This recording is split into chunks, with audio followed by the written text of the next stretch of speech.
Hey guys, how's it going? Today I want to talk about stress and forgiveness surrounding food and diet and all those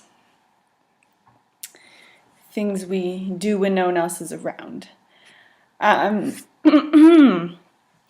I've noticed this pattern that I don't post videos as often. Here I am owning up.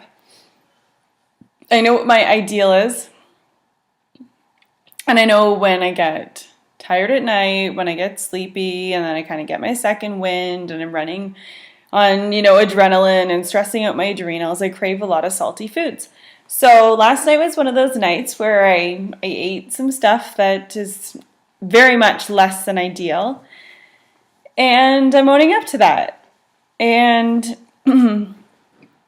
in the last little while, I've started to really focus on, okay, if I'm making this decision, I have this food in my hands, or wow, magically, like this food is in my mouth that I normally would disagree with eating, I'm going to allow this for myself. I'm going to allow it. I'm going to say this is what I need in this moment. Not that it is health promoting in any way, but I'm going to allow it because it's happening anyway. And if you're going to eat something, swallow it, and then get super guilty and stressed out about it, what is that doing for you? Like, that's not going to make it any better. That just makes this, nutrient deficient food even worse. When they say that stress is the cause of 90% of disease, maybe it's the stress that we have surrounding these bad foods that actually does worse for us than the foods themselves. Maybe, just a thought. So, if you're going to have it anyway, try to make it the best experience possible. You need to forgive yourself. You need to promise yourself that you're not going to get stressed about it, that you're going to feel guilty. If you're going to feel guilty, then put it down, put it away, throw it in the garbage. Don't have anything to do with it. Don't eat it and be like, oh, I feel so guilty right now. Like that's so, fucked. So anyway, I had one of those nights last night. I ate did not eat the whole thing, but I ate most of a bag of chips, which is always my weakness.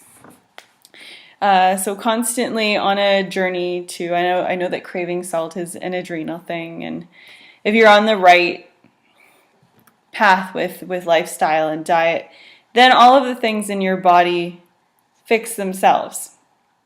My ideal is eating the high carb raw till 4 type thing.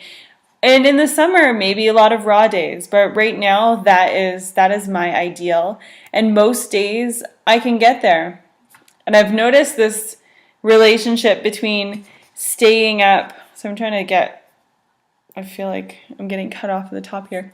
I've noticed the relationship between when I stay up past 11 o'clock, 12 o'clock, I'm not getting the sleep I should, and then I guess different things kick in. Each organ in our body has a certain 2-hour time of day that's the primary thing that's going on. I think it's 3 or 4 in the morning, I believe, is our lungs, and yeah, there's different times a day. And I know that it's important, and sleep has always been my worst thing. I hated going to bed when I was a kid. I still would rather stay up and read books and watch documentaries than actually get sleep. And I really need to start working on this. I'm lucky that I have some people around me that do go to bed early, and when I'm around them, I usually do too. But yeah, that's something that I want to work on over the summer.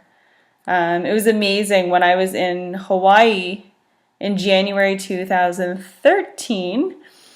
The lighting there, even the street lights, they're all very low to the ground. And they're kind of like an orangey yellow, they're not as bright. And you just, there's just very little light pollution on the island. And you just naturally get tired. Me being at the time, 2, 3 a.m., if I let it happen. It was easy to do. And there, like 8:30, I'm yawning and ready to going to bed. And it was a really quick adjustment. I was there for 2.5 weeks. And very quickly, my body was ready to go to bed, and I was awake before 8 o'clock every morning. It was really neat to see how quickly my body would adjust to the circadian rhythm when I allowed it. So that's something in the future when I have my own house one day, and I have my gardens, and I have mostly natural lighting, and when it's nighttime, it's time to settle. But I digress. Today is about forgiveness relating to food.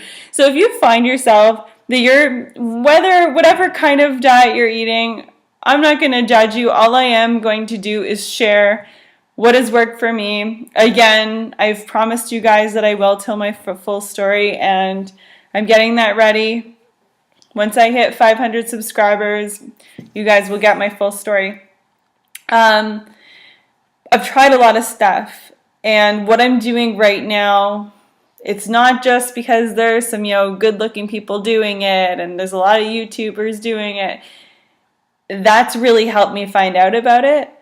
But the changes that I've seen in my body so quickly after trying it, starting, I think it was maybe a year and a half ago that I really started playing around with this way of eating, it's amazing. And I feel good. But you do whatever you want, but have a plan with your diet. Figure out what is your ideal and do it. And if you're not doing it, don't create stress around it. Let that happen, but get right back on your path. Once that meal is over, start again with your next meal. I consider every morning at breakfast like a brand new start to the day. And I'm really good during the day. Doing things like smoothies. I have my peppermint date and coconut sugar smoothie. Keeps my blood sugar high because I find I dip really, really easily. So having something like this around, so when I'm playing on the computer, I'm not sitting here for 2 hours and all of a sudden I realize, wow, I feel like shit. I feel really down. I don't want to talk to anyone. And it's like it really affects my mood. So making sure I'm like always sipping on something that's got lots of fiber, lots of sugar. And it works great.